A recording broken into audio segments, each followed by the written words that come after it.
जालन्याच्या बदनापूरमध्ये खरीप हंगामपूर्व आढावा बैठक संपन्न झाली आणि यावेळी शेतकऱ्यांना खतं बियाणं वेळेवर उपलब्ध करून द्यावे अशा सूचना आमदार कुचे यांनी कृषी विभागाच्या अधिकाऱ्यांना केलेल्या आहेत। बियाणांचा काळाबाजार करणाऱ्यांवर सुद्धा कारवाईचे निर्देश दिलेत।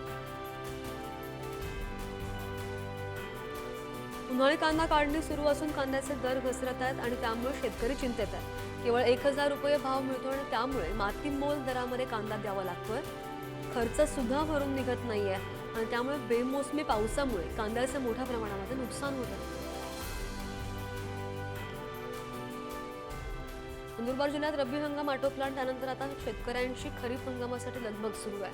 यंदा जिल्ह्यामध्ये 3 लाख हेक्टरपेक्षा अधिक क्षेत्रावर पेरणीचं नियोजन करण्यात आल्याची माहिती। वाशिम जिल्ह्यामध्ये काही भागांमध्ये मागील 3 दिवसांपासून अवकाळी पाऊस सुरू आहे। तसंच पुढील 5 दिवसांमध्ये आणखी अवकाळी पाऊस आणि गारपीट होण्याची शक्यता हवामान विभागाने वर्तवली आहे। वाशिम जिल्ह्यामध्ये वाढत्या तापमानाचा फटका टोमॅटो पिकाला सुद्धा बसतोय। सध्या दर वाढत असून पिकं करपून जात आहेत आणि त्यामुळे शेतकऱ्याचं मोठं आर्थिक नुकसान होत आहे। 2024च्या नैसर्गिक आपत्तीमुळे अहिल्यानगर जिल्ह्यामध्ये नुकसान झालेल्या शेतकऱ्यांना दिलासा मिळाला आहे। अहिल्यानगर जिल्ह्यामध्ये 14 तालुक्यांमधील तब्बल 1,77,000 शेतकऱ्यांच्या खात्यावर पीक विमा भरपाई म्हणून 159 कोटी रुपयांचा निधी वर्ग करण्यात आल्याची माहिती आहे। अहिल्यानगरमध्ये अवकाळी पावसामुळे 130 हेक्टर क्षेत्राचं नुकसान झालंय आणि जिल्ह्यामधील 22 गावांमध्ये पावसामुळे शेतकऱ्यांच्या पिकांचं नुकसान झालंय।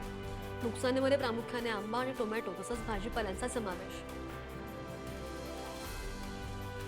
वादळी वाऱ्यासह आलेल्या अवकाळी पावसामुळे गुरांसाठी साठवलेला चारा सुद्धा भिजून गेलाय। त्यामुळे पशुपालकांचं मोठं नुकसान झालंय। भिजलेल्या या कडव्याला गुरं तोंडही लावत नाहीयेत। त्यामुळे गुरं जगवावी कशी असा प्रश्न पशुपालकांना पडलेला आहे। वाशिम जिल्ह्यात वादळी वाऱ्यासह झालेल्या अवकाळी पावसामुळे किन्हीराजा परिसरामध्ये सोनाळा फाट्याजवळ विद्युत तार तुटून पडली। दरम्यान काही गुरं शेतामध्ये चरण्यासाठी गेलेली असताना 3 जनावरांना विजेचा शॉक लागल्यामुळे त्यांचा मृत्यू झाला। महावितरणने नुकसान भरपाई देण्याची मागणी आता शेतकरी करत आहेत। जालना नांदेड समृद्धी महामार्गालगत गेलेल्या जमिनीला योग्य मोबदला द्या अशी मागणी जालना नांदेड समृद्धी महामार्गालगत जमिनी गेलेल्या शेतकऱ्यांनी केली आहे। या मागणीसाठी जालन्याच्या देवमूर्ती परिसरामध्ये धरणे आंदोलन सुद्धा केलं गेलं। नंदुरबार जिल्ह्यामधील एकूण 27 लघु पाटबंधारे योजनांची दुरुस्ती करून शेतकऱ्यांच्या शेतामध्ये पाणी देण्याची महत्त्वाकांक्षी योजना राबवण्यात येते आणि त्या जून अखेर पूर्ण करून शेतकऱ्यांच्या शेतावर थेट पाणी पोहोचविण्यात येणार आहे। साखर आयुक्त कार्यालयाने साखर कारखान्यामधील अनुभवी 50 कार्यकारी संचालकांच्या नावांची यादी तयार केली आहे।